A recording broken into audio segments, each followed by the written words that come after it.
joint disease. So if there's ever a squat in the future, I know I'm not going to do great, but I can deadlift and do all the other things pretty darn well. That's awesome. Yeah, I know with Yeah. the you had that such a calm state of mind when you're slowly being ripped apart in two different directions. When you said that, I was like, okay, cool. Hey, mind over I matter. know. And it really was, and I was laughing too because the male that so I was the oldest female at age 40, but the oldest male was the one that also held the longest, and I was like, I feel like there's something to this. Like we know how to just deal with it, Yeah, just put just it out like of your handle mind. it. Just like it's happening, and So just Yeah. it's not judged off of age, it's just off of weight class. So we all got lumped in together because I was the only master. Or I think there's one other woman who she was 39. Masters for strongman is 40 plus, Mhm. but you have to have at least 5 people in that age division. So they Oh, lumped us all together. gotcha. Okay.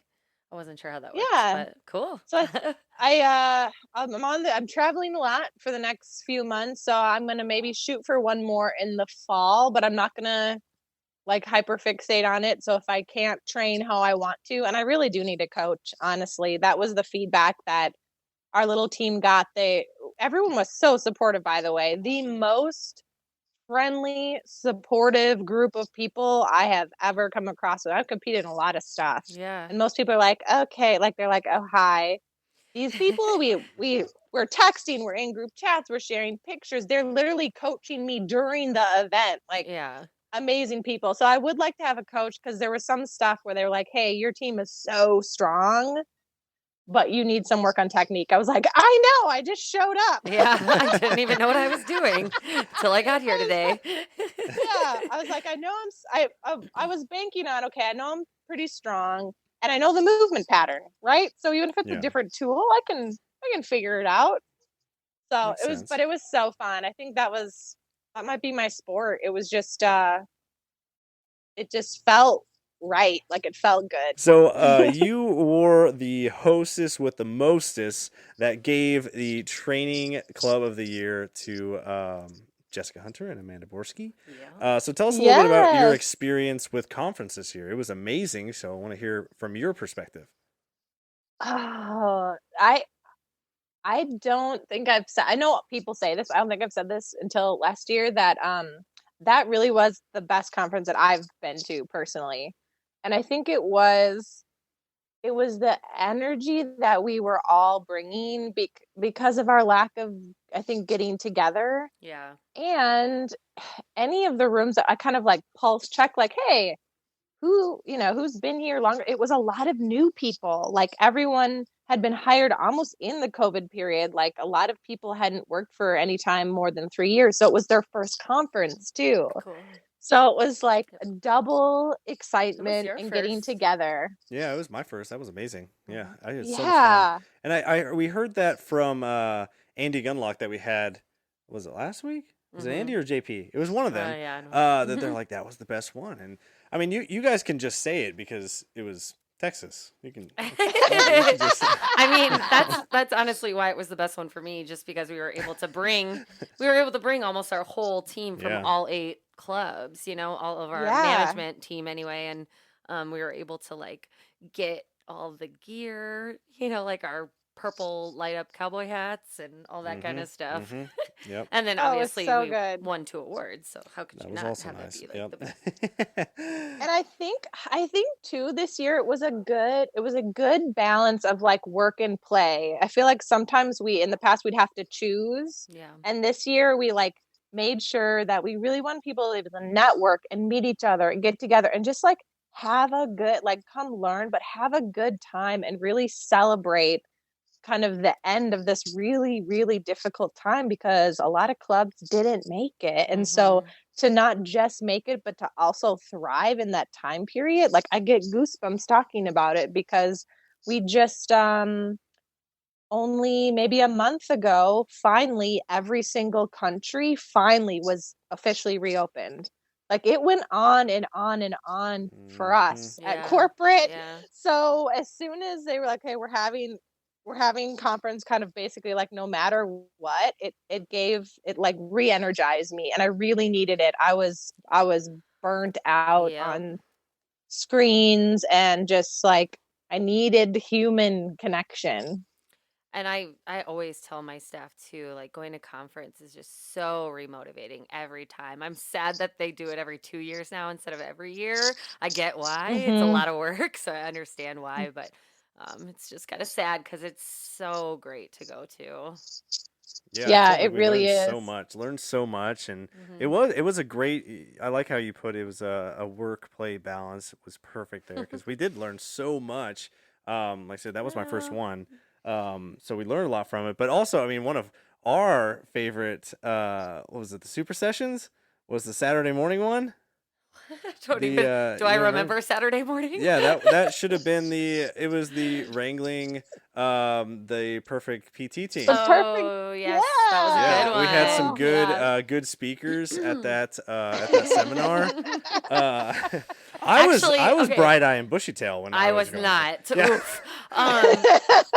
That day was rough for me. Being a trainer, it's like it's one of the most undervalued, even by our own selves. Like I don't really think we even understand the impact that we have. And if you're not in it, like if you're not really in it, if your heart isn't there, it probably isn't for you. It's just one of those jobs, you know. It's not like another service industry where like you can work at a coffee shop even if Right. you don't drink coffee, you know, like you can Right. get yeah, away with that. Yeah. But when it comes to training people, especially the kind of relationships that we have where we see people, you know, potentially every day, like, and we Hmm. help move them forward, you have got to be on it and engaged. Yeah.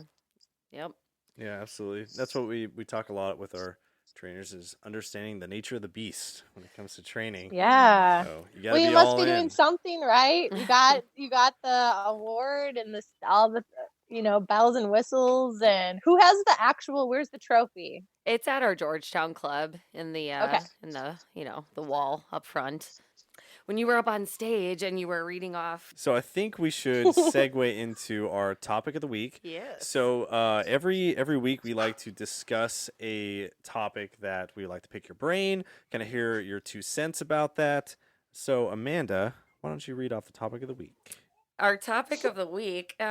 So we wanted to talk about approaching workout sessions with a plan.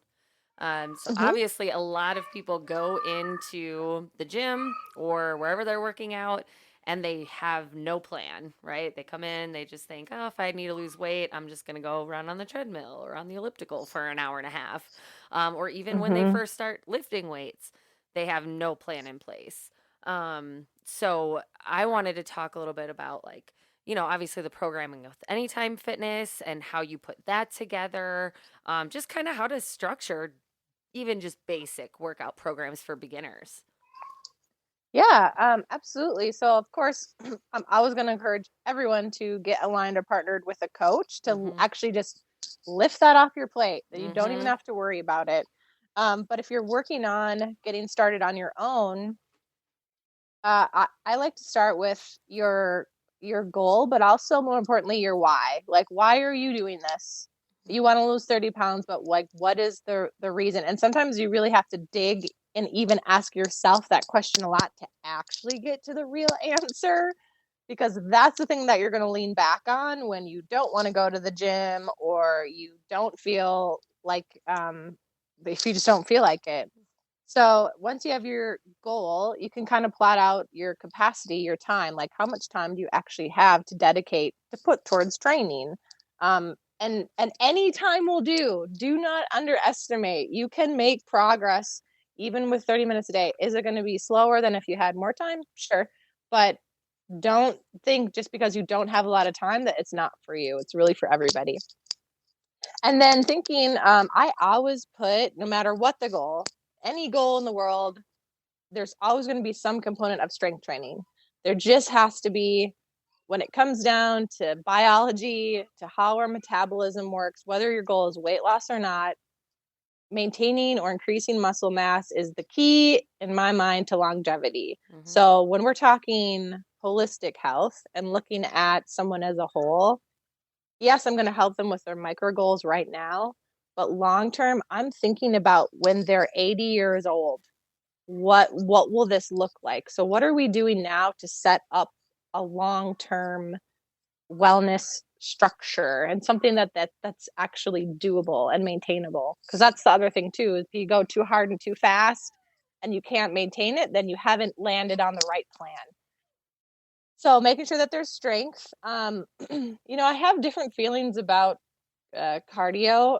I think we need a lot less or a different type than we thought in the past. Things like NEAT, so non-exercise activity. Thermogenesis just means like the amount that we move in a day. Yeah. So going for a walk, I'd take that. 20 minutes of interval training, I'd take that. But I would make that like the afterthought of strength. So about 80% strength training and about 20% cardio, for lack of a better word, whether that is low intensity or high intensity. Mm-hmm. And then I tend to, and when I program for Anytime, Ryan Campbell's a partner of mine too, who works for Anytime, but we plot out about 12-week chunks of time. And we're programming again for the overall, our generic consumer, which is predominantly female, and probably in her 30s and a mom. So we know we have some data to put our structure around too.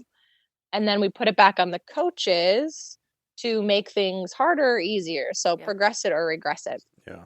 So I would say at the start of 2022, our small group training in particular, we started to tweak a little bit because we have coming soon the launch of recovery, and we want to include a deload week in there. Okay. So it's gonna tweak a little bit, but across a week using undulating periodization, which is really just total body workouts that are super efficient, again, building or maintaining muscle and burning fat and increasing cardio output and helping with heart health and all that stuff. We program a power, a strength, and endurance day. And to the consumer, that probably, like, they probably think what they think, but really it's just how we structureize periodization. So it's the kind of sets and reps, intensity, load, breaks, like how long we rest. It's just a way for us to hit everything across a week. And then sometime in 2022, we're going to come out with our recovery session, which is absolutely needed. And that will be a combination of mobility and flexibility, static stretching, and then a little bit of SMR, which is self-myofascial release, and maybe a little bit of like mindfulness. So some breath work or a little homework assignment where you're going to journal, something like that. And the stuff that we've been piloting too and getting feedback from our coaches council on the recovery session that's been really interesting is it's hitting a different type of consumer in our club.